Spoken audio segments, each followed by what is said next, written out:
कड़छियां फिरन स्वाओ न जानन सुनिया सेई मुख दिसन नानक रते प्रेम रस। इस श्लोक के अंदर गुरुदेव पातशाह ने समझाया है कि जो थोथा ज्ञान है, जो सिर्फ निरिया ज्ञान दियां गल्लां करी जानियां ने, प्रेम दियां गल्लां करी जानियां, थोथा ज्ञान जिहड़ा गल्लां करी जानियां, पर उन्हां चीजां नूं इंप्लीमेंट ना करना, ਤਾਂ ਜੋ ਸਿਰਫ ਥੋਥੀਆਂ ਗੱਲਾਂ ਹੀ ਕਰਦੇ, ਇਹਨਾਂ ਗੁਣਾਂ ਨੂੰ ਇੰਪਲੀਮੈਂਟ ਨਹੀਂ ਕਰਦੇ, ਉਹ ਪ੍ਰੇਮ ਦਾ ਅਸਲੀ ਰਸ ਨਾ ਤਾਂ ਮਾਣਦੇ ਨੇ ਔਰ ਨਾ ਹੀ ਪ੍ਰੇਮ ਦਾ ਅਸਲੀ ਰਸ ਦੱਸ ਸਕਦੇ ਨੇ ਕਿ ਰੱਬੀ ਗੁਣਾਂ ਅਨੁਸਾਰ ਜ਼ਿੰਦਗੀ ਜੀਣ ਦਾ ਕਿੰਨਾ ਸੁੱਖ ਹੈ। ਇਹ ਨਾ ਉਹ ਜਾਣਦੇ ਨੇ, ਨਾ ਉਹ ਦੱਸ ਸਕਦੇ ਨੇ, ਕਿਉਂਕਿ ਉਹਨਾਂ ਨੇ ਸਿਰਫ ਗੱਲਾਂ ਕੀਤੀਆਂ ਹੁੰਦੀਆਂ ਨੇ, ਉਹਨਾਂ ਨੇ ਗੁਣਾਂ ਨੂੰ ਇੰਪਲੀਮੈਂਟ ਨਹੀਂ ਕੀਤਾ ਹੁੰਦਾ। ਤੇ ਉਹ ਜਿਹੜੇ ਨੇ ਕੜਛੀਆਂ ਦੀ ਤਰ੍ਹਾਂ ਨੇ। ਗੁਰਦੇਵ ਪਾਤਸ਼ਾਹ ਸਾਨੂੰ ਮਿਸਾਲ ਦੇ ਕੇ ਸਮਝਾ ਰਹੇ ਨੇ, ਕੜਛੀਆਂ ਫਿਰਨ ਸਵਾਉ ਨਾ ਜਾਣਨ ਸੁਣੀਆਂ। ਇਹਨਾਂ ਦੋਵਾਂ ਸ਼ਬਦਾਂ ਨੂੰ ਪੜਨ ਲੱਗਿਆ ਥੋੜਾ ਜਿਹਾ ਖਿਆਲ ਰੱਖਣਾ ਹੈ। ਜਾਣਨ ਨਹੀਂ ਪੜਨਾ, ਜੇ ਜਾਣਨ ਪੜੋਗੇ ਨਾ ਤਾਂ ਪਹਿਲਾ ਨੰਨਾ ਬੋਲ ਜਾਏਗਾ, ਪਰ ਇੱਥੇ ਪਹਿਲਾ ਅਣਾਣਾ ਹੈ, ਅਣਾਣਾ। ਜਾਣਨ ਪਹਿਲਾ ਅਣਾਣਾ ਬੋਲਣਾ ਹੈ, ਫਿਰ ਨੰਨਾ ਜਾਣਨ। ਤੇ ਦੂਜਾ ਹੈ ਸੁਣੀਆਂ, ਇਹਨੂੰ ਸੁਣਜੀਆਂ ਨਹੀਂ ਪੜਨਾ, ਝੱਜਾ ਨਹੀਂ ਬੋਲਣਾ, ਜੱਜਾ ਨਹੀਂ ਬੋਲਣਾ, ਨੰਨਾ ਬੋਲਣਾ ਹੈ। ਸਵਾਉ ਨਾ ਜਾਣਨ ਸੁਣੀਆਂ। ਗੁਰੂ ਪਾਤਸ਼ਾਹ ਜੀ ਕਹਿੰਦੇ ਨੇ ਜਿਵੇਂ ਦਾਲ ਭਾਜੀ ਦੇ ਭਾਂਡੇ ਦੇ ਅੰਦਰ ਕੜਛੀਆਂ ਫਿਰਦੀਆਂ ਨੇ, ਪਰ ਉਹ ਦਾਲ ਭਾਜੀ ਦੇ ਸਵਾਦ ਵੱਲੋਂ ਸੱਖਣੀਆਂ ਰਹਿੰਦੀਆਂ ਨੇ, ਉਹਨਾਂ ਨੂੰ ਸਵਾਦ ਨਹੀਂ ਉਹਨਾਂ ਨੂੰ ਹੁੰਦਾ। ਤੇ ਜੇ ਕੋਈ ਕੜਛੀ ਤੋਂ ਪੁੱਛੇ ਵੀ ਸਬਜ਼ੀ ਤੇ ਲੂਣ ਮਿਰਚ ਕਿਵੇਂ ਹੈ, ਖੀਰ ਦੇ ਵਿੱਚ ਮਿੱਠਾ ਕਿਵੇਂ ਹੈ, ਤਾਂ ਕੜਛੀ ਕੁਛ ਨਹੀਂ ਦੱਸੇਗੀ। ਹਾਲਾਂਕਿ ਉਹ ਸਬਜ਼ੀ ਭਾਜੀ ਦੇ ਵਿੱਚ ਫਿਰ ਰਹੀ ਹੈ, ਪਰ ਉਹ ਸੁੰਨੀ ਹੈ, ਖਾਲੀ ਹੈ, ਸਵਾਦ ਤੋਂ ਖਾਲੀ ਹੈ, ਫਿਰਦੀ ਵਿੱਚ ਹੀ ਹੈ, ਲੇਕਿਨ ਸਵਾਦ ਤੋਂ ਖਾਲੀ। ਕੜਛੀ ਸਵਾਦ ਨੂੰ ਨਹੀਂ ਮਾਣਦੀ।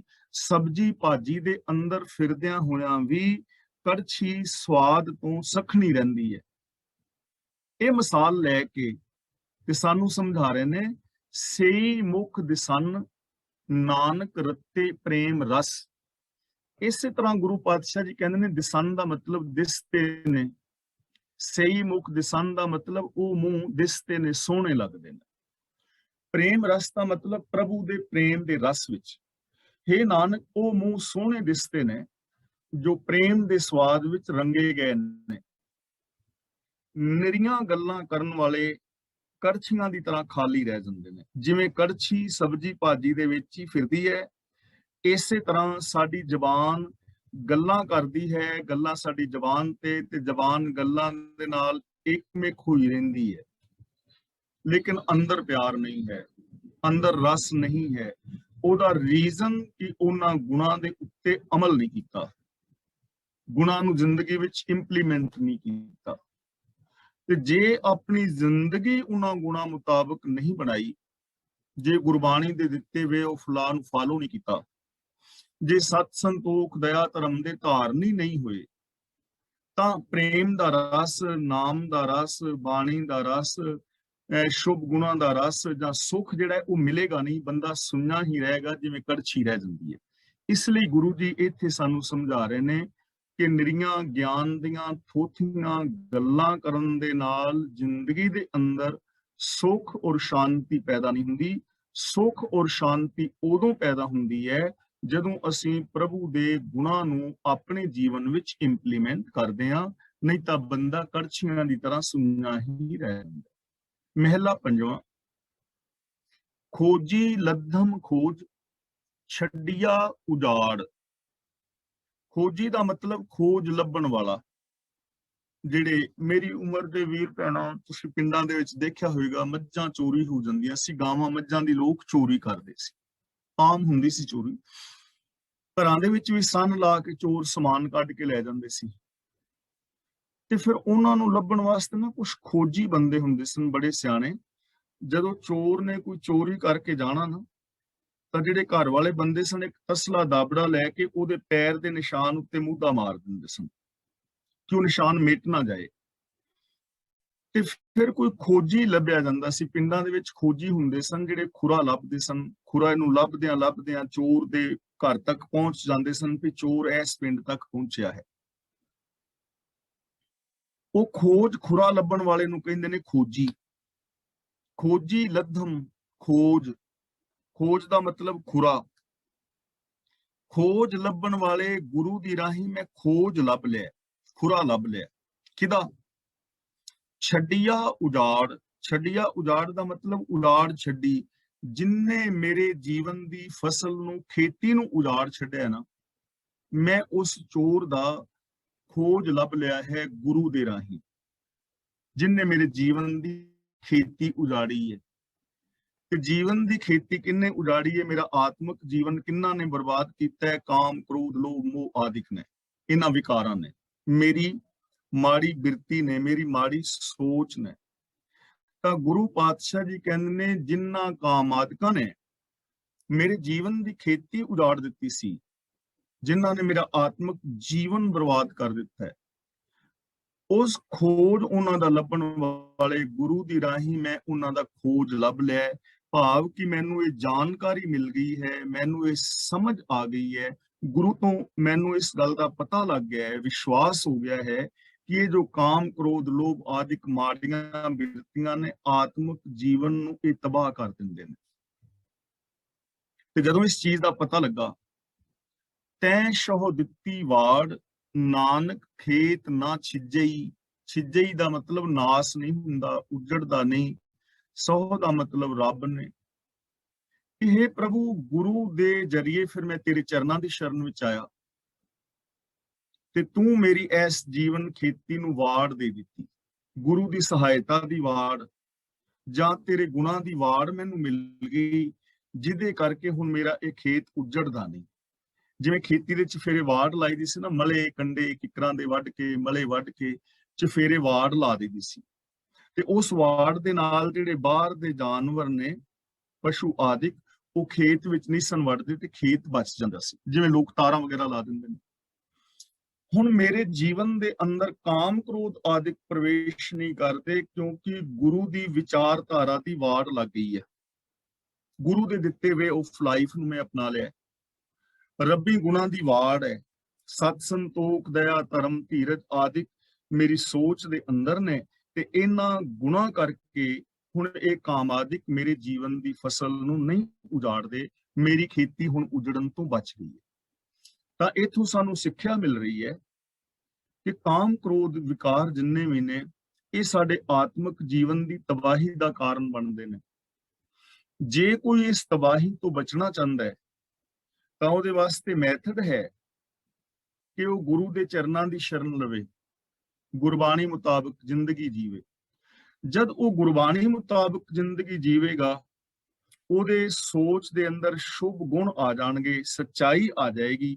ਤੇ ਜਿੱਥੇ ਸੱਚਾਈ ਔਰ ਸ਼ੁਭ ਗੁਣ ਆ ਜਾਣਗੇ, ਉਥੋਂ ਇਹ ਕਾਮ, ਕ੍ਰੋਧ ਆਦਿਕ ਨਸ ਜਾਣਗੇ। ਫਿਰ ਕਦੇ ਆਤਮਿਕ ਜੀਵਨ ਬਰਬਾਦ ਨਹੀਂ ਹੋਏਗਾ। ਪੌੜੀ ਆਰਾਧਿਓ ਸੱਚਾ ਸੋਏ, ਸਭ ਕਿਛ ਜਿਸ ਪਾਸ। ਸੱਚਾ ਦਾ ਮਤਲਬ ਸਦਾ ਰਹਿਣ ਵਾਲਾ। ਆਰਾਧਿਓ ਦਾ ਮਤਲਬ ਯਾਦ ਰੱਖੋ, ਆਰਾਧਨਾ ਕਰੋ, ਹਮੇਸ਼ਾ ਯਾਦ ਰੱਖੋ। ਜੋ ਸਦਾ ਸਥਿਰ ਰਹਿਣ ਵਾਲਾ ਪ੍ਰਭੂ ਹੈ, ਉਹਨੂੰ ਹਮੇਸ਼ਾ ਯਾਦ ਰੱਖੋ, ਉਹਦੀ ਸਿਫਤ ਸਲਾਹ ਕਰਦੇ ਰਹੋ, ਗੁਣ ਗਾਉਂਦੇ ਰਹੋ, ਹਮੇਸ਼ਾ ਰੱਬੀ ਰਜਾ ਦੇ ਵਿੱਚ ਜੀਵੋ। ਸਭ ਕੁਛ ਜਿਸ ਪਾਸ, ਜਿਸ ਦੇ ਕੋਲ ਸਭ ਕੁਛ ਹੈ, ਜਿੰਨੇ ਵੀ ਪਦਾਰਥ ਨੇ, ਜੀਵਨ ਹੈ, ਸੁਖ ਹੈ, ਸ਼ਾਂਤੀ ਹੈ, ਆਨੰਦ ਖੇੜਾ ਹੈ, ਇਹ ਸਾਰਾ ਕੁਛ ਰੱਬ ਦੇ ਕੋਲ ਹੈ, ਰੱਬ ਦੇ ਹੁਕਮ ਦੇ ਅੰਦਰ ਹੈ, ਰੱਬ ਦੀ ਰਜਾ ਵਿੱਚ ਹੈ। ਜੇ ਤੁਸੀਂ ਰੱਬੀ ਰਜਾ ਵਿੱਚ ਜ਼ਿੰਦਗੀ ਜੀਵੋਗੇ, ਜੇ ਰੱਬੀ ਗੁਣਾਂ ਦੇ ਧਾਰਨੀ ਹੋਵੋਗੇ, ਤਾਂ ਫਿਰ ਹਰ ਸੁੱਖ ਤੁਹਾਨੂੰ ਮਿਲ ਜਾਏਗਾ। ਇਸ ਲਈ ਗੁਰੂ ਜੀ ਕਹਿੰਦੇ ਨੇ, ਪਿਆਰਿਓ, ਜੇ ਹਰ ਸੁੱਖ ਚਾਹੁੰਦੇ ਹੋ ਤਾਂ ਜਿਸ ਪ੍ਰਭੂ ਦੇ ਕੋਲ ਸਭ ਕੁਝ ਹੈ, ਉਹ ਸਦਾ ਸਥਿਰ ਪ੍ਰਭੂ ਨੂੰ ਹਮੇਸ਼ਾ ਯਾਦ ਰੱਖੋ, ਉਹਦੇ ਗੁਣਾਂ ਨੂੰ ਯਾਦ ਰੱਖੋ। ਇਹ ਚੀਜ਼ ਕਦੇ ਨਾ ਭੁੱਲੇ ਕਿ ਮੈਂ ਰੱਬ ਦੀ ਰਜਾ ਵਿੱਚ ਨਹੀਂ ਤੁਰਨਾ। ਹਮੇਸ਼ਾ ਯਾਦ ਰਹੇ ਕਿ ਮੈਂ ਰੱਬੀ ਰਜਾ ਦੇ ਵਿੱਚ ਤੁਰਨਾ ਹੈ, ਰੱਬੀ ਗੁਣਾਂ ਦੇ ਧਾਰਨੀ ਹੋਣਾ ਹੈ।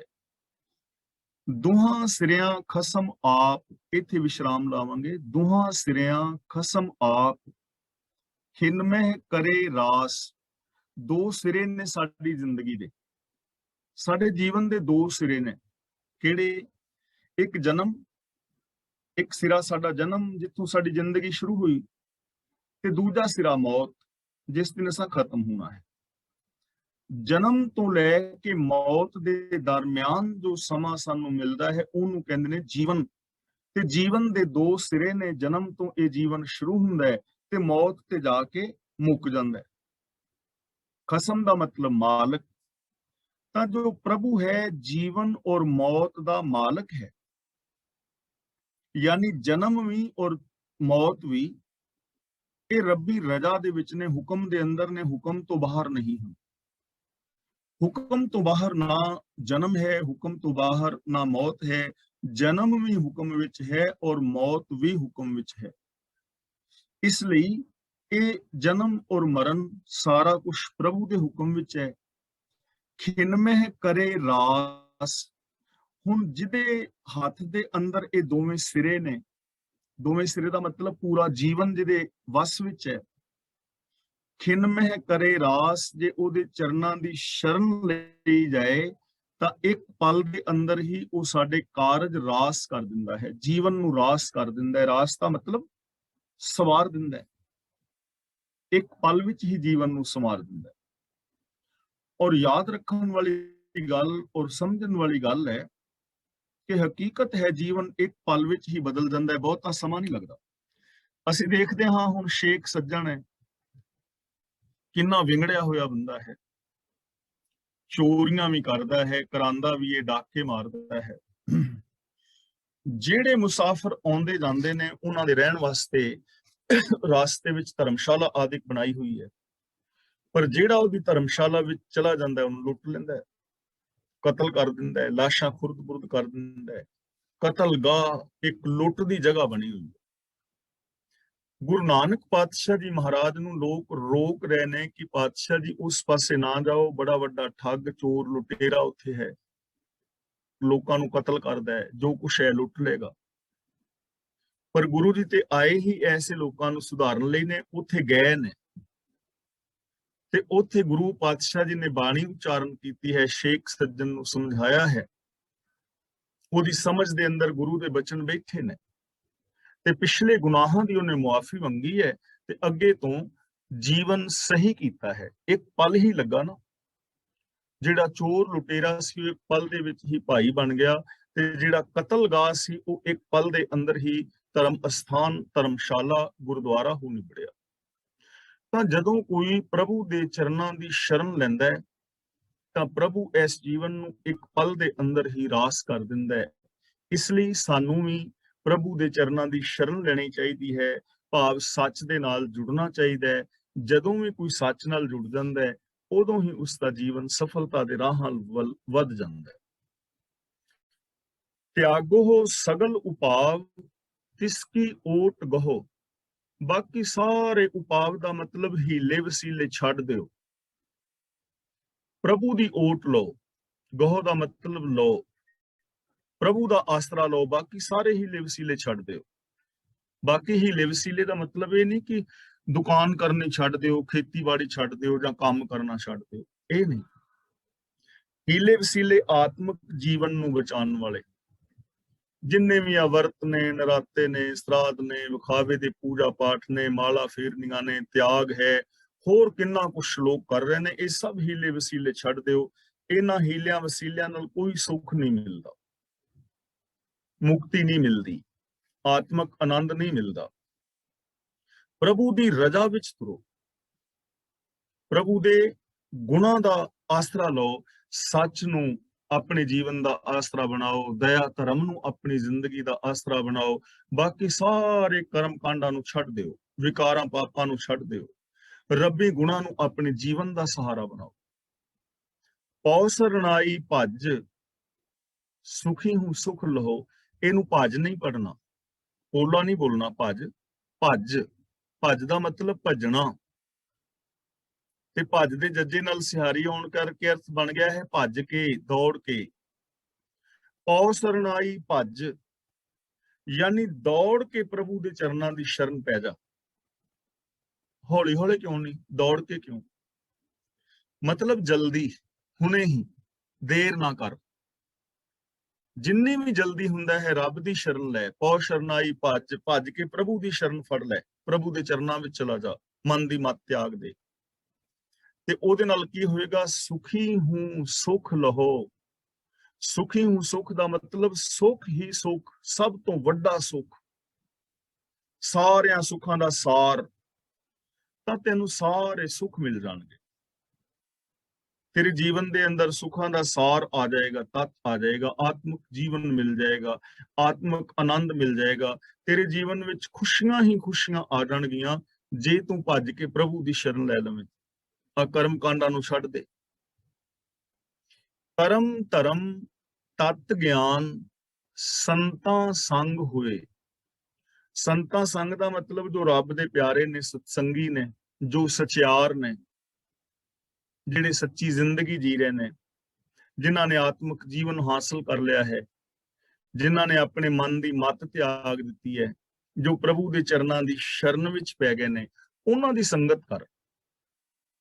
उन्हां दी संगत कीतियां की मिलेगा, तां उच्ची समझ प्राप्त हुंदी है, तत् ज्ञान, असलीयत दा ज्ञान, यूनीवर्सल ट्रुथ, समझ आ जाती है ब्रह्मंडी सच दी कि असलीयत की है, जिंदगी दी असलीयत, संसार दी असलीयत, जो असी कर्म कर रहे हैं उहदी असलीयत की है, उहदा रिजल्ट की निकलेगा।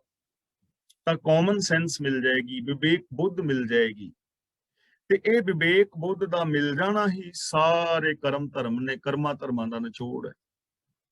भाव कि तैनूं होर कर्म धर्म करन दी लोड़ नहीं। कर्म धर्म दा मतलब धर्म दे नाम ते मिथे हुए कर्म, रिवाज, रस्मां। तीर्थां ते नहाउणा है, थोड़ी माला शाला फेर लैनी है, सवेरे उठ के थोड़ी समाधि समूधी ला लैनी, धूप बत्तियां दिखा लैनियां, वर्त नराते, ये सारे कर्म धर्म, धर्म दे नाम ते मिथे हुए जो विखावे दे कर्म ने, सब छुट जाणगे। प्रभु दे प्यारिਆਂ ਦੀ ਸੰਗਤ ਵਿੱਚ ਤਤ ਗਿਆਨ ਮਿਲੇਗਾ।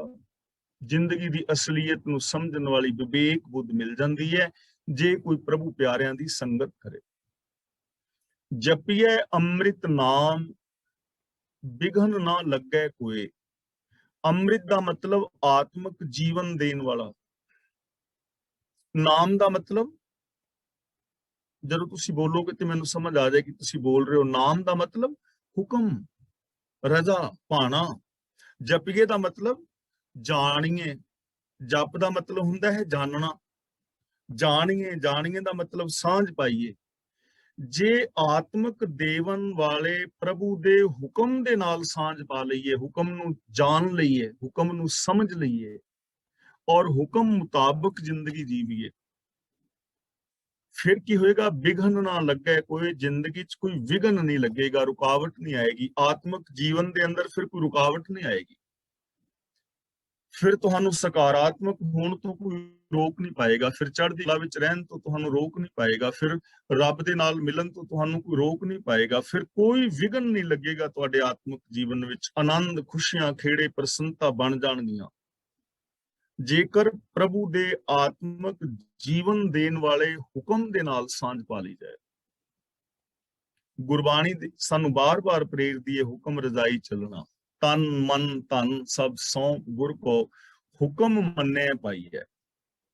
तां असीं सिस्टम नूं समझना है, हुक्म नूं समझना है। रब्बी रजा दे विच तुरन दे नाल आत्मिक जीवन दे विघन सारे खत्म हो जांदे ने, रास्ते अपने आप खुली जांदे।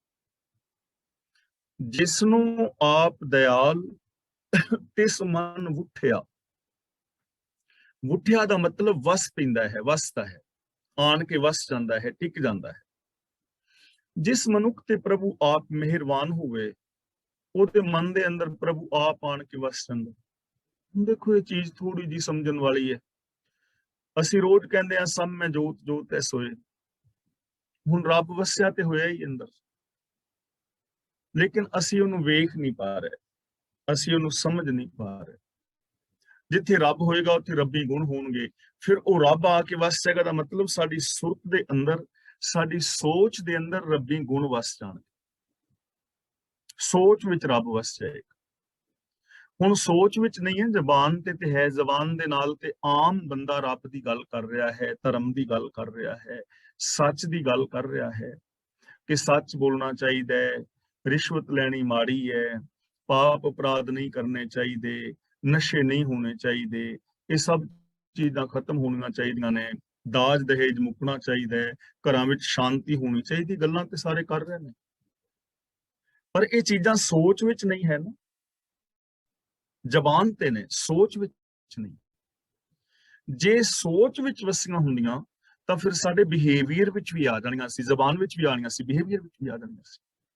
ਇਹਨੂੰ ਕਹਿੰਦੇ ਨੇ ਜਿਸ ਤਿਸ ਮਨ ਉੱਠਿਆ, ਜਿਹਦੇ ਤੇ ਰਹਿਮਤ ਕਰਦਾ ਹੈ, ਉਹਦੀ ਸੋਚ ਦੇ ਅੰਦਰ ਆਵਸਥਾ, ਉਹਦੇ ਬਿਹੇਵੀਅਰ ਦੇ ਅੰਦਰ ਆਵਸਥਾ ਹੈ।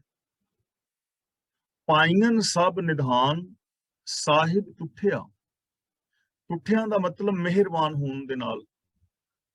ਜੇ ਪ੍ਰਭੂ ਟੁੱਟ ਪਏ, ਪ੍ਰਭੂ ਮਿਹਰਬਾਨ ਹੋ ਜਾਏ, ਪਾਈਨ ਦਾ ਮਤਲਬ ਪਾ ਲਈਦੇ ਨੇ, ਸਭ ਨਿਧਾਨ ਦਾ ਮਤਲਬ ਸਾਰੇ ਖਜ਼ਾਨੇ, ਸਾਰੇ ਸੁੱਖਾਂ ਦੇ ਖਜ਼ਾਨੇ ਪਾ ਲਈਦੇ ਨੇ, ਗੁਣਾਂ ਦੇ ਖਜ਼ਾਨੇ ਮਿਲ ਜਾਂਦੇ ਨੇ, ਸਰੀਰਕ ਸੁੱਖ, ਮਾਨਸਿਕ ਸੁੱਖ, ਆਤਮਿਕ, ਬੌਧਿਕ, ਪਰਿਵਾਰਕ, ਵਿਵਹਾਰਕ ਸੁੱਖ, ਯਾਨੀ ਹਰ ਕਿਸਮ ਦਾ ਸੁੱਖ, ਸੁੱਖਾਂ ਦਾ ਖਜ਼ਾਨਾ ਮਿਲ ਜਾਂਦਾ ਹੈ ਜਦੋਂ ਸਾਹਿਬ ਟੁੱਟਦਾ ਹੈ, ਪ੍ਰਸੰਨ ਹੁੰਦਾ ਹੈ, ਦਇਆ ਕਰਦਾ ਹੈ, ਰਹਿਮਤ ਕਰਦਾ ਹੈ।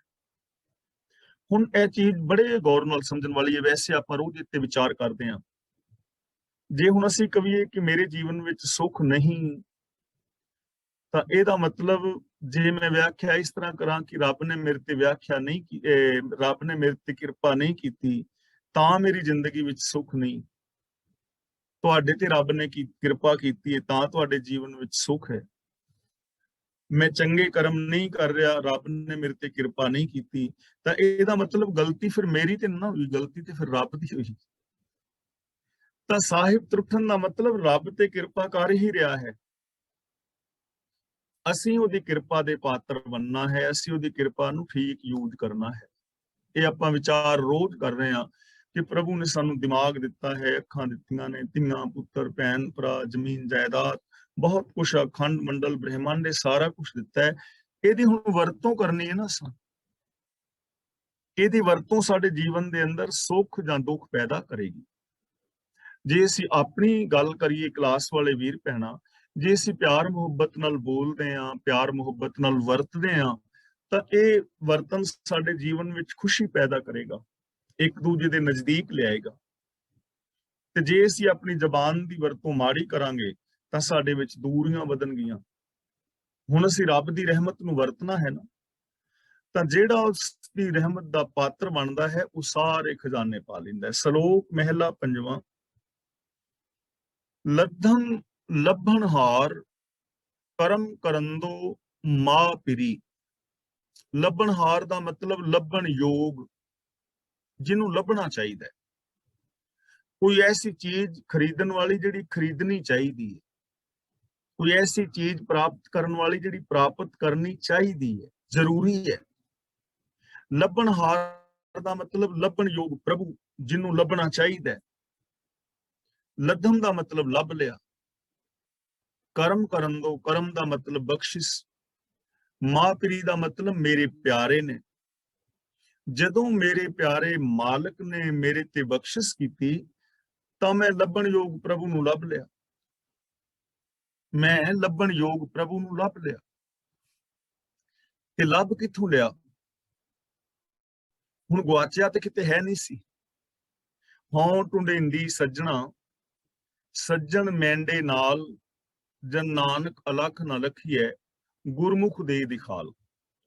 ਇੱਕ ਕਹਾਵਤ ਹੈ ਨਾ ਪੰਜਾਬੀ ਦੀ, ਕੁਛੜ ਕੁੜੀ ਤੇ ਸ਼ਹਿਰ ਢੰਡੋਰਾ।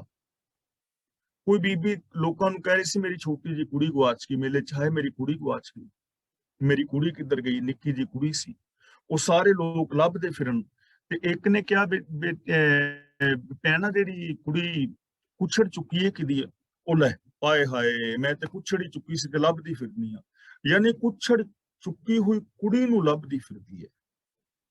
ਕਈ ਵਾਰ ਨਾ ਐਸਾ ਸਾਡੇ ਨਾਲ ਵੀ ਵਾਪਰ ਜਾਂਦਾ, ਚਸ਼ਮਾ ਅਸੀਂ ਲਾਇਆ ਹੁੰਦਾ ਤੇ ਅਸੀਂ ਆਪਣੀ ਐਨਕ ਲੱਭਦੇ ਫਿਰਨਾ, ਮੇਰੀ ਐਨਕ ਕਿੱਥੇ ਗਈ, ਹੋ ਜਾਂਦਾ ਨਾ ਕਈ ਵਾਰ।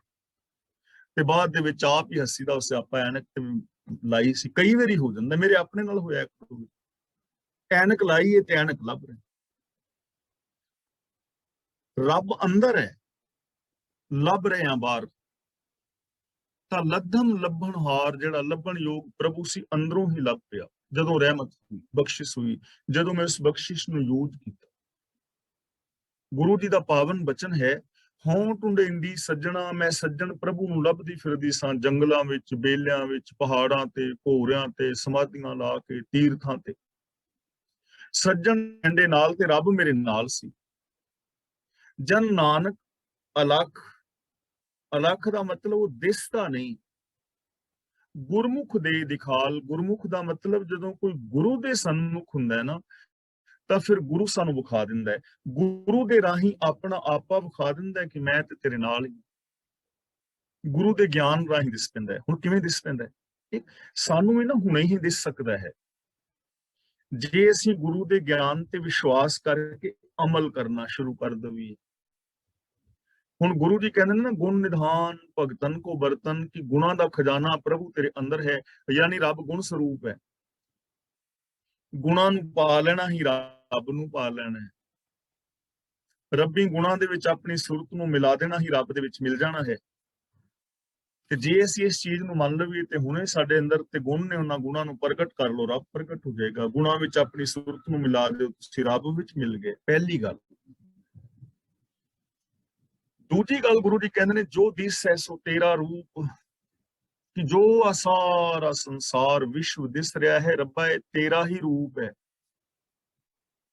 ਤੇ ਜੇ ਅਸੀਂ ਗੁਰੂ ਦੀ ਇਸ ਗੱਲ ਨੂੰ ਮੰਨ ਲਈਏ ਤੇ ਇਸ ਚੀਜ਼ ਨੂੰ ਅਮਲ ਵਿੱਚ ਲੈ ਆਈਏ, ਵਿਸ਼ਵਾਸ, ਤਾਂ ਫਿਰ ਰੱਬ ਤੇ ਸਾਰ ਸਵੇਰੇ ਦਿਸ ਰਿਹਾ ਹੈ। ਜੋ ਦਿਸੈ ਸੋ ਤੇਰਾ ਰੂਪ, ਜੇ ਇਸ ਚੀਜ਼ ਨੂੰ ਮੰਨ ਲਈਏ ਅਸੀਂ ਸਾਰੇ, ਤੇ ਫਿਰ ਇੱਕ ਦੂਜੇ ਨਾਲ ਰੱਬ ਵਰਗਾ ਪਿਆਰ ਤੇ ਵਿਹਾਰ ਕਰਨਾ ਸ਼ੁਰੂ ਕਰ ਦੇਈਏ ਤੇ ਕੰਮ ਤੇ ਬੜਾ ਸੌਖਾ ਹੈ। ਪਰ ਅਸੀਂ ਮੰਨ ਨਹੀਂ ਨਾ ਰਹੇ, ਗੁਰੂ ਦੇ ਬਚਨ ਨਹੀਂ ਮੰਨ ਰਹੇ। ਤਾਂ ਗੁਰੂ ਪਾਤਸ਼ਾਹ ਜੀ ਅਗਲਾ ਬਚਨ ਕਰਦੇ ਨੇ, ਇੱਕੋ ਸਿਰਜਣਹਾਰ ਨਾਨਕ ਬੀਆ ਨਾ ਪਸੀਏ। ਪਸੀਏ ਦਾ ਮਤਲਬ ਵੇਖੀ ਦਾ, ਬੀਆ ਦਾ ਮਤਲਬ ਕੋਈ ਹੋਰ। ਗੁਰੂ ਜੀ ਕਹਿੰਦੇ ਨੇ, ਜਦੋਂ ਅਸੀਂ ਵੇਖਿਆ ਗੁਰੂ ਦੇ ਦੱਸੇ ਰਾਹ ਦੇ ਉੱਤੇ, ਸਮਝ ਆਈ, ਤਾਂ ਫਿਰ ਇਹ ਪਤਾ ਲੱਗ ਗਿਆ ਕਿ ਇੱਕੋ ਸਿਰਜਣਹਾਰ, ਕਿ ਹੈ ਨਾਨਕ ਇੱਕ ਕਰਤਾਰ ਸਿਰਜਣਹਾਰ ਹੀ ਸਭ ਥਾਵਾਂ ਤੇ ਰਮਿਆ ਹੋਇਆ ਹੈ, ਇੱਕੋ ਹੀ ਚਾਰ ਚਫੇਰੇ ਫੈਲਿਆ ਹੋਇਆ ਹੈ। ਨਾਨਕ ਬੀਆ ਨਾ ਪਸੀਏ, ਉਸ ਇੱਕ ਤੋਂ ਬਿਨਾ ਕੋਈ ਹੋਰ ਨਹੀਂ ਦਿਸਦਾ, ਕੋਈ ਹੋਰ ਹੈ ਹੀ ਨਹੀਂ। ਮੰਦਾ ਕਿਸ ਨੂੰ ਆਖੀਐ, ਜਾਂ ਤਿਸ ਬਿਨ ਕੋਈ ਨਾ ਹੈ। ਪਰ ਇਹ ਗੱਲ ਉਹਨਾਂ ਦੀ ਹੈ ਜਿਨ੍ਹਾਂ ਨੇ ਗੁਰੂ ਦੇ ਬਚਨਾਂ ਤੇ ਅਮਲ ਕਰ ਲਿਆ ਹੈ। ਸਾਡੇ ਵਾਸਤੇ ਗੱਲ ਠੀਕ ਹੈ ਬਿਲਕੁਲ, ਪਰ ਜੇ ਅਸੀਂ ਇਹ ਗੱਲ ਕਹਾਂਗੇ ਨਾ, ਜਿਵੇਂ ਹੁਣ ਮੈਂ ਕਹਿ ਰਿਹਾ, ਤੇ ਜੇ ਮੈਂ ਅਮਲ ਨਹੀਂ ਕਰ ਰਿਹਾ ਨਾ ਇਹਨਾਂ ਚੀਜ਼ਾਂ ਤੇ, ਤਾਂ ਫਿਰ ਮੇਰਾ ਇਹ ਕੜਛੀਆਂ ਵਾਲਾ ਹਾਲ ਹੋ ਜਾਣਾ ਹੈ, ਮੇਰਾ ਚੁੰਚ ਗਿਆਨ ਹੋ ਜਾਣਾ ਹੈ। ਸਿਰਫ ਇੱਕ ਮੇਰੇ ਕੋਲ ਇਨਫੋਰਮੇਸ਼ਨ ਰਹਿ ਜਾਏਗੀ, ਮੈਂ ਇਨਫੋਰਮੇਸ਼ਨ ਇਕੱਠੀ ਕਰੀ ਫਿਰ ਰਿਹਾ, ਇਨਫੋਰਮੇਸ਼ਨ ਦੇ ਰਿਹਾ ਹਾਂ, ਲੇਕਿਨ ਪ੍ਰੈਕਟੀਕਲ ਮੈਂ ਕਰ ਨਹੀਂ ਰਿਹਾ। ਇਸ ਕਰਕੇ ਮੈਨੂੰ ਚਾਰ ਚਫੇਰੇ ਇੱਕ ਦਿਸ ਨਹੀਂ ਰਿਹਾ। ਇਸ ਲਈ ਮੇਰਾ ਵਿਹਾਰ ਤੁਹਾਡੇ ਨਾਲ ਤੇ ਹੋਰ ਲੋਕਾਂ ਦੇ ਨਾਲ ਰੱਬ ਵਰਗਾ ਨਹੀਂ ਹੈ। ਇਸ ਕਰਕੇ ਮੇਰਾ ਪਿਆਰ ਦੂਜਿਆਂ ਦੇ ਨਾਲ ਰੱਬ ਵਰਗਾ ਨਹੀਂ ਹੈ, ਕਿਉਂਕਿ ਮੈਂ ਇਹਨਾਂ ਚੀਜ਼ਾਂ ਨੂੰ ਇੰਪਲੀਮੈਂਟ ਨਹੀਂ ਕਰ ਰਿਹਾ। ਤਾਂ ਗੁਰੂ ਪਾਤਸ਼ਾਹ ਜੀ ਕਹਿੰਦੇ ਨੇ, ਲੱਭਣਹਾਰ ਪ੍ਰਭੂ ਨੂੰ ਮੈਂ ਲੱਭ ਲਿਆ ਹੈ। ਹੁਣ ਜਿੱਧਰ ਮੈਂ ਵੇਖਣਾ, ਇੱਕੋ ਸਿਰਜਣਹਾਰ ਹੀ ਦਿਸ ਰਿਹਾ ਹੈ, ਦੂਜਾ ਇਸ ਦੁਨੀਆ ਦੇ ਵਿੱਚ ਕੋਈ ਵੀ ਨਹੀਂ ਹੈ। ਨਾਨਕ ਬੀਆ ਨਾ ਪਸੀਏ। ਮਹਿਲਾ ਪੰਜਵਾਂ। ਪਾਪੜਿਆਂ ਪਛਾੜ ਬਾਣ ਸਚਾਵਾ ਸੰਨ ਕੈ। ਨੰਨੇ ਨੂੰ ਥੋੜਾ ਭਾਰਾ ਕਰਕੇ ਬੋਲਣਾ ਹੈ, ਸੰਨ ਕੈ।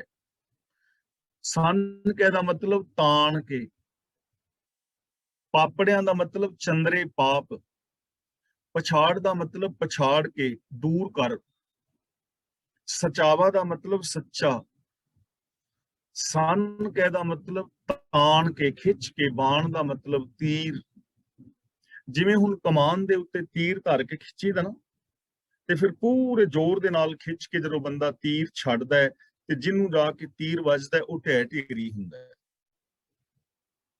ਬੰਦੂਕ ਚਲਾਉਣ ਲੱਗਿਆ ਗੋਲੀ ਦਾ ਨਿਸ਼ਾਨਾ ਬੰਨ ਕੇ ਐਨ ਸਹੀ ਬੰਦੂਕ ਤੱਕ ਜਦੋਂ ਗੋਲੀ ਚਲਾਈ ਦੀ, ਜਿਹਨੂੰ ਗੋਲੀ ਜਾ ਕੇ ਵੱਜੇਗੀ ਉਹ ਮਰੇਗਾ। ਤਾਂ ਗੁਰੂ ਜੀ ਕਹਿੰਦੇ ਨੇ ਇਸੇ ਤਰ੍ਹਾਂ ਜਿਹੜੇ ਤੇਰੇ ਪਾਪ ਨੇ ਨਾ, ਇਹਨਾਂ ਨੂੰ ਜੇ ਤੂੰ ਮਾਰਨਾ ਚਾਹੁੰਦਾ ਹੈ, ਪਾਪੜਿਆਂ ਪਛਾੜ, ਚੰਦਰੇ ਪਾਪਾਂ ਨੂੰ ਪਛਾੜ, ਇਹਨਾਂ ਨੂੰ ਮਾਰ, ਨਸਾ ਇਹਨਾਂ ਨੂੰ। ਕਿਵੇਂ? ਬਾਣ ਸਚਾਵਾ ਸੰਨ ਕੇ, ਸੱਚ ਦਾ ਤੀਰ ਖਿੱਚ ਕੇ, ਸੱਚ ਦਾ ਤੀਰ ਖਿੱਚ, ਸੱਚ ਦਾ ਤੀਰ ਚਲਾ, ਤੇ ਸੱਚ ਦਾ ਤੀਰ ਚਲਾਉਣ ਦੇ ਨਾਲ ਤੇਰੇ ਸਾਰੇ ਪਾਪ ਮਰ ਜਾਣਗੇ, ਖਤਮ ਹੋ ਜਾਣਗੇ। ਹੁਣ ਸੱਚ ਦਾ ਤੀਰ ਕੀ ਹੈ, ਪਾਪ ਕਿਵੇਂ ਖਤਮ ਹੋ ਜਾਣਗੇ, ਇਹ ਚੀਜ਼ ਸਮਝਣ ਵਾਲੀ ਹੈ।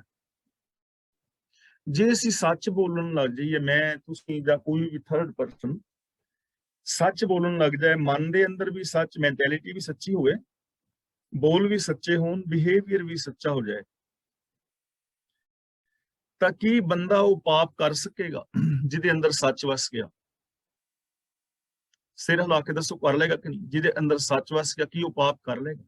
ਕਿਉਂਕਿ ਪਾਪ ਕਰਨ ਵਾਸਤੇ ਤੇ ਝੂਠ ਚਾਹੀਦਾ। ਜੇ ਮੈਂ ਤੁਹਾਡਾ ਹੱਕ ਖਾਣਾ ਹੈ ਤਾਂ ਸੱਚਾ ਬੰਦਾ ਹੱਕ ਥੋੜੀ ਖਾਏਗਾ। ਸੱਚਾਈ ਦਾ ਜਿਹਨੂੰ ਪਤਾ ਹੈ ਕਿ ਇਹ ਹੱਕ ਮੇਰਾ ਨਹੀਂ, ਉਹ ਤੇ ਖਾਏਗਾ ਹੀ ਨਹੀਂ।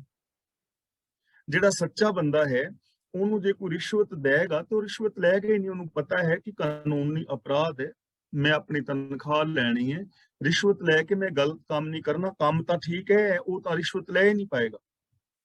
ਕਿ ਸੱਚਾ ਬੰਦਾ ਜਨਮ ਤੋਂ ਪਹਿਲਾਂ ਆਪਣੀ ਧੀ ਨੂੰ ਪੇਟ 'ਚ ਮਾਰ ਸਕਦਾ? ਬਿਲਕੁਲ ਵੀ ਨਹੀਂ। ਸੱਚਾ ਬੰਦਾ ਈਰਖਾ ਕਰੇਗਾ, ਰਿਸ਼ਵਤ ਲਏਗਾ, 2 ਨੰਬਰ ਦੇ ਧੰਦੇ ਕਰੇਗਾ, ਈਰਖਾ ਕਰੇਗਾ, ਵੈਰ ਵਿਰੋਧ ਕਰੇਗਾ, ਕਰੇਗਾ ਹੀ ਨਹੀਂ। ਇਸ ਲਈ ਸੱਚ ਬੋਲਣਾ ਸ਼ੁਰੂ ਕਰ, ਤੇਰੇ ਸਾਰੇ ਪਾਪ ਖਤਮ ਹੋ ਜਾਣ। ਤਾਂ ਹੀ ਪਾਵਨ ਬਾਣੀ ਵਿੱਚ ਸਾਨੂੰ ਥਾਂ ਥਾਂ ਤੇ ਕਿਹਾ ਗਿਆ ਹੈ, ਸੱਚ ਸਭਨਾ ਹੋਏ ਦਾਰੂ, ਪਾਪ ਕੱਢੇ ਧੋਏ, ਨਾਨਕ ਵਖਾਣੇ ਬੇਨਤੀ, ਜਿਨ ਸੱਚ ਪਲੇ ਹੋਏ। ਜੇ ਪਰਿਵਾਰਾਂ ਦੇ ਵਿੱਚ ਸਾਰੇ ਜੀ ਸੱਚ ਬੋਲਣਾ ਸ਼ੁਰੂ ਕਰ ਦੇਣ, ਸੱਚ ਨੂੰ ਬੇਸ ਬਣਾ ਕੇ ਆਪਣੇ ਫਰਜ਼ਾਂ ਨੂੰ ਪੂਰਾ ਕਰਨਾ ਸ਼ੁਰੂ ਕਰ ਦੇਣ, ਤਾਂ ਘਰ ਦੇ ਅੰਦਰ ਕਲ ਕਲੇਸ਼ ਰਹਿ ਗਈ ਨਹੀਂ, ਸਮਾਜ ਦੇ ਅੰਦਰ ਕਲ ਕਲੇਸ਼ ਰਹਿ ਗਈ ਨਹੀਂ। ਇਸ ਲਈ ਗੁਰੂ ਜੀ ਸਾਨੂੰ ਸਮਝਾ ਰਹੇ ਨੇ ਕਿ ਪਿਆਰਿਆ, ਸੱਚ ਦਾ ਤੀਰ ਚਲਾ, ਸੱਚ ਦਾ ਤੀਰ ਖਿੱਚ, ਔਰ ਚੰਦਰੇ ਪਾਪਾਂ ਨੂੰ ਪਛਾੜ ਦੇ, ਇਹਨਾਂ ਨੂੰ ਦੂਰ ਕਰ ਦੇ। ਤੇ ਉਹਦੇ ਵਾਸਤੇ ਕੀ ਕਰ? ਸੱਚ। ਕਿੱਥੋਂ ਮਿਲੇਗਾ ਇਹ ਸੱਚ? ਕਿੱਥੋਂ ਮਿਲੇਗੀ ਐਸੀ ਜ਼ਿੰਦਗੀ? ਗੁਰ ਮੰਤਰੜਾ ਚਿਤਾਰ, ਨਾਨਕ ਦੁੱਖ ਨਾ ਥੀਵਈ। ਮੰਤਰ ਦਾ ਮਤਲਬ ਹੁੰਦਾ ਹੈ ਉਪਦੇਸ਼, ਤੇ ਮੰਤਰੜਾ ਦਾ ਮਤਲਬ ਸੋਹਣਾ ਉਪਦੇਸ਼। ਜਦੋਂ ਗੁਰੂ ਜੀ ਕਿਸੇ ਚੀਜ਼ ਦੇ ਨਾਲ ਰਾੜਾ ਲਾਉਂਦੇ ਨੇ ਨਾ, ਤਾਂ ਉਹਦਾ ਅਰਥ ਬਣ ਜਾਂਦਾ ਹੈ ਬਹੁਤ ਪਿਆਰਾ। ਜਿਵੇਂ ਸਿੱਖ ਤੇ ਸਿੱਖੜਾ, ਸਿੱਖੜਾ ਦਾ ਮਤਲਬ ਪਿਆਰਾ ਸਿੱਖ, ਗੁਰਸਿੱਖੜਾ ਪਿਆਰਾ ਗੁਰਸਿੱਖ, ਮੰਤਰੜਾ ਪਿਆਰਾ, ਸੋਹਣਾ, ਸੋਹਣਾ ਮੰਤਰ, ਸੋਹਣਾ ਉਪਦੇਸ਼। ਗੁਰ ਮੰਤਰੜਾ ਚਿਤਾਰ, ਗੁਰੂ ਦੇ ਸੋਹਣੇ ਉਪਦੇਸ਼ ਨੂੰ ਯਾਦ ਰੱਖ।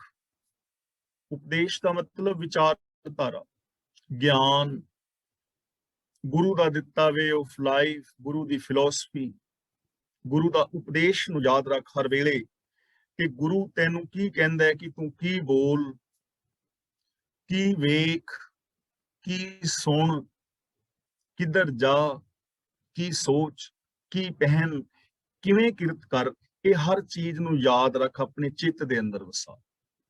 ਗੁਰਮੰਤਰ ਦਾ ਚਿਤਾਰ ਚਿੱਤ ਦੇ ਅੰਦਰ ਵਸਾ, ਯਾਦ ਰੱਖ। ਉਹਦਾ ਰਿਜ਼ਲਟ ਕੀ ਨਿਕਲੇਗਾ? ਨਾਨਕ ਦੁੱਖ ਨਾ ਥੀਵਈ। ਗੁਰੂ ਪਾਤਸ਼ਾਹ ਕਹਿੰਦੇ ਨੇ ਇਸ ਤਰ੍ਹਾਂ ਫਿਰ ਤੈਨੂੰ ਕਦੇ ਦੁੱਖ ਨਹੀਂ ਹੋਏਗਾ, ਕਦੇ ਦੁੱਖ ਨਹੀਂ ਵਿਆਪੇਗਾ। ਦੇਖੋ ਕਿੰਨੀ ਸੁੰਦਰ ਸੋਹਣੀ ਗੱਲ ਹੈ ਕਿ ਜਿਹੜਾ ਵੀ ਇਨਸਾਨ ਸ਼ੁਭ ਗੁਣਾਂ ਦੇ ਨਾਲ ਜੁੜਿਆ ਰਹੇਗਾ ਉਹਨੂੰ ਦੁੱਖ ਵਿਆਪੇਗਾ ਹੀ ਨਹੀਂ। ਜਿਹਦੇ ਅੰਦਰ ਪਿਆਰ ਹੈ, ਜਿਹਦੇ ਅੰਦਰ ਨਿਮਰਤਾ ਹੈ, ਜਿਹਦੇ ਅੰਦਰ ਸੱਚ ਹੈ, ਜਿਹਦੇ ਅੰਦਰ ਦਇਆ ਹੈ, ਉਹ ਬੰਦਾ ਦੁਖੀ ਹੋਏਗਾ ਹੀ ਨਹੀਂ, ਉਹਦੇ ਤੇ ਦੁੱਖ ਪ੍ਰਭਾਵ ਹੀ ਨਹੀਂ ਪਾਣਗੇ।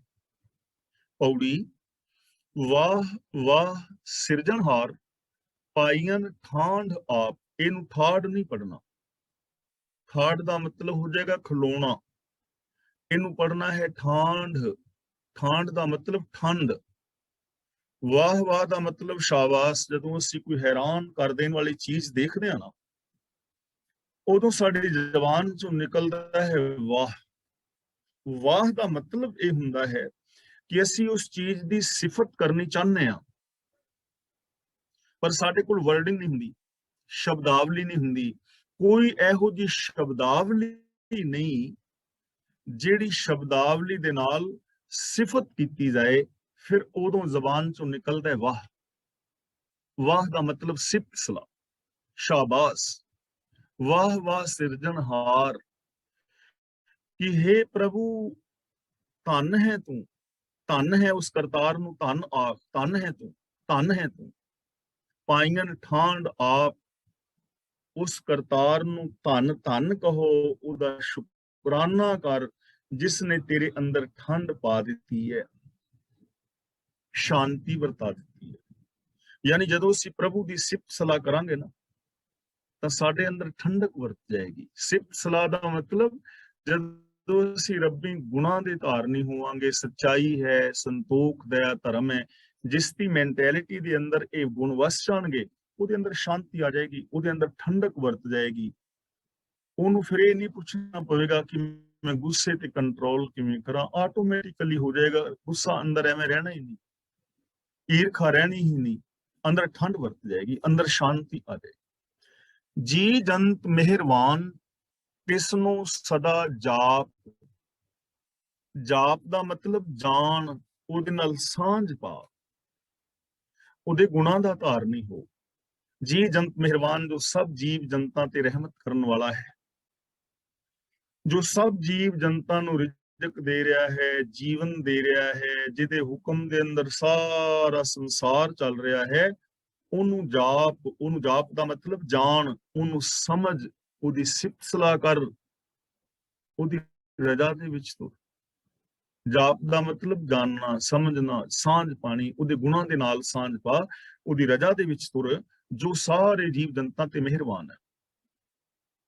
ਦਇਆ ਧਾਰੀ ਸਮਰੱਥ, ਚੁੱਕੇ ਬਿਲ ਬਿਲਾਪ। ਬਿਲ ਬਿਲਾਪ ਦਾ ਮਤਲਬ ਹੁੰਦਾ ਹੈ ਵਿਰਲਾਪ, ਰੋਣੇ ਕੀਰਨੇ, ਤਰਲੇ, ਰੋਣੇ ਕੀਰਨੇ। ਤਾਂ ਗੁਰੂ ਜੀ ਕਹਿੰਦੇ ਨੇ ਸਮਰੱਥ ਪ੍ਰਭੂ ਨੇ ਜਿਸ ਦੇ ਉੱਤੇ ਮਿਹਰ ਕੀਤੀ, ਉਹਦੇ ਸਾਰੇ ਕੀਰਨੇ ਮੁੱਕ ਗਏ, ਰੋਣੇ ਮੁੱਕ ਗਏ, ਉਹਦੀਆਂ ਚਿੰਤਾਵਾਂ ਮੁੱਕ ਗਈਆਂ, ਉਹਦੇ ਵਿਰਲਾਪ ਮੁੱਕ ਗਏ। ਫਿਰ ਉਹ ਹਮੇਸ਼ਾ ਦੁੱਖਾਂ ਦੇ ਰੋਣੇ ਨਹੀਂ ਰੋਂਦਾ। ਜੋ ਰੱਬ ਦੀ ਰਹਿਮਤ ਦਾ ਪਾਤਰ ਬਣ ਗਿਆ, ਉਹ ਹਮੇਸ਼ਾ ਸ਼ੁਕਰਾਨੇ ਦੇ ਅੰਦਰ ਜ਼ਿੰਦਗੀ ਜੀਵੇਗਾ। ਉਹ ਸ਼ੁਭ ਗੁਣਾਂ ਦਾ ਧਾਰਨੀ ਹੋ ਕੇ ਜੀਵਨ ਜੀਵੇਗਾ, ਚੜ੍ਹਦੀ ਕਲਾ ਵਿੱਚ ਰਹੇਗਾ। ਤੇ ਜੋ ਇਨਸਾਨ ਹਮੇਸ਼ਾ ਚੜ੍ਹਦੀ ਕਲਾ ਵਿੱਚ ਹੈ, ਜੋ ਹਮੇਸ਼ਾ ਸ਼ੁਭ ਗੁਣਾਂ ਦੇ ਨਾਲ ਜੁੜਿਆ ਹੋਇਆ ਹੈ, ਉਹਦੀ ਜ਼ਿੰਦਗੀ ਦੇ ਅੰਦਰ ਦੁੱਖਾਂ ਦਾ ਸਵਾਲ ਹੀ ਨਹੀਂ ਪੈਦਾ ਹੁੰਦਾ। ਉਹ ਹਮੇਸ਼ਾ ਸੁਖੀ ਔਰ ਸ਼ਾਂਤ ਰਹੇਗਾ। ਨੱਠੇ ਤਾਪ ਦੁੱਖ ਰੋਗ, ਪੂਰੇ ਗੁਰ ਪ੍ਰਤਾਪ। ਇਹਨੂੰ ਪ੍ਰਤਾਪ ਨਹੀਂ ਪੜਨਾ, ਪ੍ਰਤਾਪ, ਪੱਪੇ ਦੇ ਪੈਰ ਥੱਲੇ ਅੱਧਾ ਰਾਰਾ, ਪ੍ਰਤਾਪ। ਨੱਠੇ ਤਾਪ ਦੁੱਖ ਰੋਗ, ਪੂਰੇ ਗੁਰ ਪ੍ਰਤਾਪ। ਗੁਰੂ ਦੇ ਬਲ ਨਾਲ, ਗੁਰੂ ਦੇ ਪ੍ਰਤਾਪ ਨਾਲ ਸਾਰੇ ਦੁੱਖ ਔਰ ਰੋਗ ਕਲੇਸ਼ ਨਸ ਗਏ, ਗੁਰੂ ਦੇ ਪ੍ਰਤਾਪ ਕਰਕੇ। ਪਾਵਨ ਬਾਣੀ ਵਿੱਚ ਬਚਨ ਆਇਆ ਹੈ ਨਾ, ਪ੍ਰਤਾਪ ਤੁਮਾਰਾ ਦੇਖ ਕੇ ਜਮਦੂਤ ਛੱਡ ਜਾਹੇ। ਜਮਦੂਤ ਦਾ ਮਤਲਬ ਜੋ ਕਾਮ ਕ੍ਰੋਧ ਆਦਿਕ ਆਤਮਕ ਮੌਤ ਲਿਆਉਣ ਵਾਲੇ ਵਿਕਾਰ ਨੇ, ਉਹ ਤੇਰੇ ਪ੍ਰਤਾਪ ਨੂੰ ਵੇਖ ਕੇ ਨਸ ਜਾਂਦੇ। ਹੁਣ ਉਹ ਪ੍ਰਤਾਪ ਮੇਰੇ ਅੰਦਰ ਦਿਸਣਾ ਹੈ, ਕਾਮ ਕ੍ਰੋਧ ਨੂੰ, ਤੇ ਦਿਸਣਾ ਹੈ ਮੇਰੀ ਸੋਚ ਵਿੱਚੋਂ। ਜੇ ਮੇਰੀ ਸੋਚ ਵਿੱਚ, ਮੇਰੇ ਬੋਲਾਂ ਵਿੱਚ, ਮੇਰੇ ਬਿਹੇਵੀਅਰ ਦੇ ਅੰਦਰ ਰੱਬ ਦੇ ਗੁਣ ਨੇ, ਸੱਚਾਈ ਹੈ, ਨਿਰਭੈਤਾ ਹੈ, ਦਇਆ ਪਿਆਰ ਹੈ, ਤਾਂ ਕੀ ਮੇਰੇ ਨਜ਼ਦੀਕ ਕੋਈ ਵਿਕਾਰ ਆਏਗਾ? ਵਿਕਾਰ ਤੇ ਮੇਰੇ ਤੋਂ ਦੂਰ ਨਸ ਜਾਣਗੇ। ਜਿੱਥੇ ਤੁਸੀਂ ਬਲਬ ਜਗਾ ਦਿਓਗੇ, ਉੱਥੋਂ ਹਨੇਰਾ ਤੇ ਦੂਰ ਨਸ ਜਾਏਗਾ, ਹਨੇਰਾ ਤੇ ਉੱਥੇ ਆ ਹੀ ਨਹੀਂ ਸਕਦਾ। ਜਿੱਥੇ ਮੇਰੇ ਅੰਦਰ ਸੱਚ ਆ ਜਾਏਗਾ, ਝੂਠ ਉੱਥੋਂ ਨਸ ਜਾਏਗਾ। ਜੇ ਮੇਰੇ ਅੰਦਰ ਦਇਆ ਹੈ ਤੇ ਕੁਦਇਆ ਕਠੋਰਤਾ ਨਸ ਜਾਏਗੀ। ਜੇ ਮੇਰੇ ਅੰਦਰ ਪ੍ਰੇਮ ਆ ਗਿਆ ਤਾਂ ਉੱਥੋਂ ਈਰਖਾ ਨਸ ਜਾਏਗੀ। ਜੇ ਨਿਮਰਤਾ ਆ ਗਈ, ਹੰਕਾਰ ਨਸ ਜਾਏਗਾ। ਇਹਨੂੰ ਕਹਿੰਦੇ ਨੇ ਪ੍ਰਤਾਪ ਵੇਖ ਕੇ ਨਸ ਜਾਣਾ। ਤਾਂ ਗੁਰੂ ਦੇ ਪ੍ਰਤਾਪ ਨੂੰ ਵੇਖ ਕੇ ਜੋ ਦੁੱਖ ਰੋਗ ਨੇ ਉਹ ਨਸ ਜਾਂਦੇ ਨੇ। ਗੁਰੂ ਦਾ ਪ੍ਰਤਾਪ ਦਾ ਮਤਲਬ ਗੁਰੂ ਦਾ ਦਿੱਤਾ ਵੇ ਆਫ ਲਾਈਫ। ਜੋ ਗੁਰੂ ਦੇ ਦਿੱਤੇ ਵੇ ਆਫ ਲਾਈਫ ਮੁਤਾਬਕ ਜ਼ਿੰਦਗੀ ਜੀਂਦੇ ਹਨ, ਉਹਨਾਂ ਦੇ ਦੁੱਖ ਰੋਗ ਤਾਪ ਸੰਤਾਪ ਚਿੰਤਾਵਾਂ ਮੁੱਕ ਜਾਂਦੀਆਂ। ਕੀਤੀਆਂ ਆਪਣੀ ਰੱਖ ਗਰੀਬ ਨਿਵਾਜ ਥਾਪ। ਆਪਣੀ ਨਹੀਂ ਪੜਨਾ, ਆਪਣੀ ਐੜੇ ਨਾਲ ਕੰਨਾ ਲਾ ਕੇ, ਕੀਤੀਆਂ ਆਪਣੀ ਰੱਖ ਗਰੀਬ ਨਿਵਾਜ ਥਾਪ। ਰੱਖ ਦਾ ਮਤਲਬ ਰੱਖਿਆ, ਕੀਤੀਆਂ ਦਾ ਮਤਲਬ ਕੀਤੀ ਹੈ ਉਸਨੇ, ਨਿਵਾਜ ਦਾ ਮਤਲਬ ਨਿਵਾਜ ਕੇ, ਥਾਪ ਦਾ ਮਤਲਬ ਥਾਪ ਕੇ, ਥਾਪਣਾ ਦੇ ਕੇ, ਉਪਦੇਸ਼ ਦੇ ਕੇ। ਜਿਨ੍ਹਾਂ ਗਰੀਬਾਂ, ਗਰੀਬਾਂ ਦਾ ਮਤਲਬ ਨਿਮਾਣਿਆ ਜੋ ਪ੍ਰਭੂ ਦੀ ਸ਼ਰਣੀ ਆਪ ਹੈ। ਜਿਨ੍ਹਾਂ ਦਰ ਢੱਠਿਆਂ ਨੂੰ ਨਿਵਾਜ ਕੇ, ਥਾਪਣਾ ਦੇ ਕੇ ਰੱਖਿਆ ਉਸ ਪ੍ਰਭੂ ਨੇ ਆਪ ਕੀਤੀ ਹੋਏ, ਉਹਨਾਂ ਨੂੰ ਆਤਮਿਕ ਮੌਤੇ ਕੌਣ ਮਾਰ ਸਕਦਾ ਹੈ? ਉਹਨਾਂ ਨੂੰ ਦੁਖੀ ਕੌਣ ਕਰ ਸਕਦਾ ਹੈ? ਤੇ ਜਿਨ੍ਹਾਂ ਦੇ ਉੱਤੇ ਆਪ ਦਇਆ ਕੀਤੀ, ਆਪੇ ਲੈਨ ਛਡਾਏ ਬੰਧਨ ਸਗਲ ਕਾਪ। ਕਾਪ ਦਾ ਮਤਲਬ ਕੱਪ ਕੇ, ਵੱਢ ਕੇ, ਕੱਟ ਕੇ। ਉਹਨਾਂ ਦੇ ਸਾਰੇ ਬੰਧਨ ਕੱਪ ਕੇ, ਸਾਰੇ ਬੰਧਨ ਕੱਟ ਕੇ ਪ੍ਰਭੂ ਨੇ ਉਹਨਾਂ ਨੂੰ ਆਪ ਛੁਡਾ ਲਿਆ ਹੁੰਦਾ ਹੈ ਜਮਾਂ ਤੋਂ, ਵਿਕਾਰਾਂ ਤੋਂ। ਹੁਣ ਬੰਧਨ ਕਿਹੜੇ ਨੇ? ਈਰਖਾ, ਦ્વੈਸ਼, ਵੈਰ ਵਿਰੋਧ, ਕਾਮ ਕ੍ਰੋਧ ਆਦਿਕ, ਜਾਤੀਵਾਦ, ਮੇਰ ਤੇਰ ਦੇ ਵਿਤਕਰੇ, ਇਹੀ ਤੇ ਬੰਧਨ ਨੇ ਜਿਨ੍ਹਾਂ ਵਿੱਚ ਬੰਦਾ ਜਕੜਿਆ ਹੋਇਆ ਹੈ। ਸੋਚ ਨੂੰ ਵਿਕਾਰਾਂ ਦੇ ਬੰਧਨ ਨੇ, ਸਾਡੀ ਸੋਚ ਜਕੜੀ ਹੋਈ ਹੈ। ਅਸੀਂ ਜਾਤੀਵਾਦ ਦੇ ਬੰਧਨਾਂ ਵਿੱਚ ਆ, ਇੱਕ ਦੂਜੇ ਤੋਂ ਦੂਰ ਹਾਂ, ਅਸੀਂ ਜੋਤ ਨੂੰ ਨਹੀਂ ਵੇਖ ਪਾ ਰਹੇ। ਮੇਰ ਤੇਰ ਦੇ ਵਿਤਕਰੇ ਨੇ, ਇਹੀ ਤੇ ਬੰਧਨ ਨੇ। ਤੇ ਪ੍ਰਭੂ ਨੇ ਇਹਨਾਂ ਸਾਰੇ ਬੰਧਨਾਂ ਨੂੰ ਕੱਟ ਦਿੱਤਾ ਹੈ ਜੋ ਪ੍ਰਭੂ ਦੀ ਸ਼ਰਨ ਵਿੱਚ ਆ ਗਿਆ। ਜਿਨ੍ਹਾਂ ਦੀ ਜ਼ਿੰਦਗੀ ਦੇ ਅੰਦਰ ਗੁਣ ਆ ਜਾਂਦੇ ਨੇ, ਪ੍ਰਭੂ ਉਹਨਾਂ ਦੇ ਸਾਰੇ ਬੰਧਨ ਕੱਟ ਦਿੰਦਾ ਹੈ, ਤੇ ਕੱਟੇ ਉਹਨਾਂ ਦੇ ਜਾਂਦੇ ਨੇ ਜੋ ਰੱਬੀ ਸ਼ਰਨ ਵਿੱਚ ਆਉਂਦੇ ਨੇ। ਉਹਨਾਂ ਦੀ ਫਿਰ ਨਿਸ਼ਾਨੀ ਕੀ ਹੈ? ਤਿਸਨ ਬੁੱਝੀ ਆਸ ਪੁੰਨੀ, ਮਨ ਸੰਤੋਖ ਧਰਾਪ। ਤਿਸਨ ਦਾ ਮਤਲਬ ਤ੍ਰਿਸ਼ਨਾ, ਪੁੰਨੀ ਤੋਂ ਭਾਵ ਪੂਰੀ ਹੋ ਗਈ। ਮਨ ਆਸ ਦਾ ਮਤਲਬ ਮਨ ਦੀ ਆਸ। ਸੰਤੋਖ ਦਾ ਮਤਲਬ ਸੰਤੋਖ ਨਾਲ, ਧਰਾਪ ਦਾ ਮਤਲਬ ਰੱਜ ਕੇ। ਤਾਂ ਗੁਰੂ ਪਾਤਸ਼ਾਹ ਜੀ ਕਹਿੰਦੇ ਨੇ ਸੰਤੋਖ ਨਾਲ ਰੱਜ ਜਾਣ ਕਰਕੇ ਉਹਨਾਂ ਦੀ ਮਨ ਦੀ ਆਸ ਪੂਰੀ ਹੋ ਜਾਂਦੀ ਹੈ ਔਰ ਉਹਨਾਂ ਦੀ ਤ੍ਰਿਸ਼ਨਾ ਮਿਟ ਜਾਂਦੀ ਹੈ, ਕਿਉਂਕਿ ਸੰਤੋਖ ਆ ਗਿਆ ਨਾ। ਤੇ ਜਿੱਥੇ ਸੰਤੋਖ ਆ ਗਿਆ ਉੱਥੇ ਤ੍ਰਿਸ਼ਨਾ ਮਿਟ ਗਈ, ਉੱਥੇ ਆਸਾਵਾਂ ਰਹਿ ਨਹੀਂ ਗਈਆਂ, ਕਿਉਂਕਿ ਸੰਤੋਖ ਸੈਟਿਸਫੈਕਸ਼ਨ ਹੈ, ਜੋ ਕੁਝ ਮਿਲ ਗਿਆ ਹੈ। ਕਈ ਲੋਕ ਕਹਿ ਦਿੰਦੇ ਨੇ ਕਿ ਜੇ ਸੰਤੋਖ ਦੇ ਧਾਰਨੀ ਬੰਦਾ ਹੋ ਜਾਏ ਫਿਰ ਤੇ ਵਿਕਾਸ ਹੀ ਨਹੀਂ ਹੋ ਸਕਦਾ, ਕਿ ਠੀਕ ਹੈ ਜੀ ਸੰਤੋਖ ਹੈ, ਜਿਹੜੇ ਦੋ ਕੱਪੜੇ ਮਿਲ ਗਏ ਨੇ, ਰੋਟੀ ਮਿਲ ਗਈ, ਖਾ ਲਿਆ, ਹੁਣ ਮੈਨੂੰ ਹੋਰ ਕੁਝ ਲੋੜ ਨਹੀਂ। ਇਹ ਆਲਸ ਹੈ। ਸੰਤੋਖ ਨੂੰ ਸਮਝਣ ਦੀ ਲੋੜ ਹੈ। ਸੰਤੋਖ ਦਾ ਮਤਲਬ ਇਹ ਨਹੀਂ ਕਿ ਬੰਦੇ ਨੇ ਕੰਮ ਹੀ ਨਹੀਂ ਕਰਨਾ। ਸੰਤੋਖ ਦਾ ਮਤਲਬ ਇਹ ਹੈ ਕਿ ਸੱਚ ਦੀ ਕਿਰਤ ਕਰਕੇ ਜੋ ਮਿਲੇਗਾ ਉਹਦੇ ਵਿੱਚ ਖੁਸ਼ ਹੋਣਾ ਹੈ ਔਰ ਸ਼ੁਕਰਾਨਾ ਕਰਨਾ ਹੈ। ਜੋ ਕੁਝ ਮਿਲਿਆ ਹੈ ਉਹਦੇ ਸ਼ੁਕਰਾਨਾ ਕਰਨਾ ਹੈ ਔਰ ਅੱਗੇ ਵਿਕਾਸ ਕਰਨਾ ਹੈ। ਸੰਤੋਖ ਨਾਲ ਵਿਕਾਸ ਜ਼ਿਆਦਾ ਹੋਏਗਾ, ਕਿਉਂਕਿ ਜਿਹੜਾ ਬੰਦਾ ਸੰਤੋਖੀ ਹੈ ਨਾ, ਉਹ ਦੂਜੇ ਦੀ ਵੀ ਹੈਲਪ ਕਰ ਸਕਦਾ ਹੈ, ਕਿਉਂਕਿ ਰੱਜ ਗਿਆ ਹੈ ਨਾ ਸੰਤੋਖ ਵਿੱਚ, ਇੱਕ ਸੈਟਿਸਫਾਈ ਹੈ, ਉਹ ਦੂਜੇ ਦੀ ਸਹਾਇਤਾ ਕਰ ਦੇਗਾ। ਤੇ ਲੇਕਿਨ ਜਿਸ ਦੇ ਅੰਦਰ ਤ੍ਰਿਸ਼ਨਾ ਹੈ, ਜਿਹੜਾ ਆਪ ਹੀ ਹਾਲੇ ਨਹੀਂ ਰੱਜਿਆ, ਉਹ ਦੂਜੇ ਦੀ ਸਹਾਇਤਾ ਕੀ ਕਰੇਗਾ? ਇਸ ਲਈ ਗੁਰੂ ਜੀ ਕਹਿੰਦੇ ਨੇ ਉਹਦੀ ਤ੍ਰਿਸ਼ਨਾ ਬੁੱਝ ਜਾਂਦੀ ਹੈ, ਸੰਤੋਖ ਦੇ ਨਾਲ ਉਹ ਰੱਜ ਜਾਂਦਾ ਹੈ। ਵੱਡੀ ਹੂੰ ਵੱਡਾ ਅਪਾਰ ਖਸਮ, ਖਸਮ ਤੇ ਜਾ ਕੇ ਵਿਸ਼ਰਾਮ ਲਾਵਾਂਗੇ। ਵੱਡੀ ਹੂੰ ਵੱਡਾ ਅਪਾਰ ਖਸਮ, ਜਿਸ ਲੇਪ ਨਾ ਪੁੰਨ ਪਾਪ। ਰੱਬ ਵੱਡਾ ਹੈ। ਵੱਡੀ ਹੂੰ ਵੱਡਾ ਦਾ ਮਤਲਬ ਵੱਡੇ ਤੋਂ ਵੱਡਾ, ਅਪਾਰ ਦਾ ਮਤਲਬ ਪਾਰ ਤੋਂ ਰਹਿਤ, ਲੇਪ ਨਾ ਪੁੰਨ ਪਾਪ ਦਾ ਮਤਲਬ ਜਿਹਨੂੰ ਪੁੰਨ ਪਾਪ ਦੇ ਨਾਲ ਕੋਈ ਲੈਣਾ ਦੇਣਾ ਨਹੀਂ ਹੈ, ਜਿਹੜਾ ਪੁੰਨ ਪਾਪ ਤੋਂ ਬਿਲਕੁਲ ਨਿਰਲੇਪ ਹੈ। ਬੇਅੰਤ ਪ੍ਰਭੂ ਖਸਮ ਸਭ ਤੋਂ ਵੱਡਾ ਹੈ ਔਰ ਪੁੰਨ ਪਾਪ ਤੋਂ ਬਿਲਕੁਲ ਨਿਰਲੇਪ ਹੈ। ਉਹਦਾ ਜਾਤੀ ਤੌਰ ਤੇ ਕਿਸੇ ਦੇ ਪੁੰਨ ਪਾਪ ਦੇ ਨਾਲ ਕੋਈ ਵੈਰ ਔਰ ਮਿੱਤਰਤਾ ਨਹੀਂ ਹੈ। ਪੁੰਨ ਪਾਪ ਤੋਂ ਆਪ ਨਿਰਲੇਪ ਹੈ। ਤਾਂ ਜੋ ਵੀ ਉਸ ਪ੍ਰਭੂ ਦੇ ਚਰਨਾਂ ਦੀ ਸ਼ਰਨ ਲਏਗਾ, ਉਹ ਪੁੰਨ ਪਾਪ ਤੋਂ ਨਿਰਲੇਪ ਹੋਏਗਾ। ਉਹਦੇ ਜੀਵਨ ਦੇ ਅੰਦਰ ਵੀ ਇੰਨੀ ਮਹਾਨਤਾ ਆਏਗੀ, ਉਹ ਸੁਖੀ ਔਰ ਸ਼ਾਂਤ ਹੋਏਗਾ। ਤਾਂ ਦੇਖੋ, ਸਾਨੂੰ ਬਹੁਤ ਸੁੰਦਰ ਆਸਾਨ ਤਰੀਕੇ ਦੇ ਨਾਲ ਜ਼ਿੰਦਗੀ ਜੀਣ ਦਾ ਢੰਗ ਦੱਸਿਆ ਜਾ ਰਿਹਾ ਹੈ। ਜੇ ਅਸੀਂ ਇਸ ਜੀਵਨ ਜੁਗਤ ਨੂੰ ਅਪਣਾ ਲੈਂਦੇ ਹਾਂ, ਤਾਂ ਸਾਡਾ ਜੀਵਨ ਸੁਖੀ ਔਰ ਸੁਖਾਲਾ ਹੋ ਸਕਦਾ ਹੈ। ਲੋੜ ਸਿਰਫ ਸਾਨੂੰ ਗੁਰੂ ਸਾਹਿਬ ਦੀ ਪਾਵਨ ਬਾਣੀ ਨੂੰ ਪੜ੍ਹ ਕੇ ਉਹਦੇ ਤੇ ਅਮਲ ਕਰਨ ਦੀ ਹੈ। ਪਰ ਜੇ ਅਸੀਂ ਅਮਲ ਨਹੀਂ ਕਰਦੇ ਤਾਂ ਫਿਰ ਇਹ ਰਿਜ਼ਲਟ ਜਿਹੜੇ ਨੇ ਉਹ ਨਹੀਂ ਨਿਕਲ ਪਾਉਣਗੇ। ਇਸ ਲਈ ਜੇ ਚਾਹੁੰਦੇ ਹਾਂ ਕਿ ਸਾਡੀ ਜ਼ਿੰਦਗੀ ਦੇ ਵਿੱਚ ਇਹ ਸਾਰੇ ਰਿਜ਼ਲਟ ਨਿਕਲਣ, ਅਸੀਂ ਐਸੇ ਇਨਸਾਨ ਹੋ ਸਕੀਏ ਜਿਹੋ ਜਿਹੇ ਗੁਰੂ ਪਾਤਸ਼ਾਹ ਜੀ ਸਾਨੂੰ ਬਣਾਉਣਾ ਚਾਹੁੰਦੇ ਨੇ, ਤਾਂ ਉਹਦੇ ਵਾਸਤੇ ਭਾਈ ਇੱਕ ਹੀ ਨੇਮ ਹੈ ਕਿ ਅਸੀਂ ਗੁਰੂ ਪਾਤਸ਼ਾਹ ਜੀ ਪਾਵਨ ਬਾਣੀ ਨੂੰ ਆਪ ਪੜ੍ਹੀਏ, ਗੁਰਬਾਣੀ ਦੀ ਆਪ ਵਿਚਾਰ ਕਰੀਏ ਔਰ ਗੁਰਬਾਣੀ ਮੁਤਾਬਕ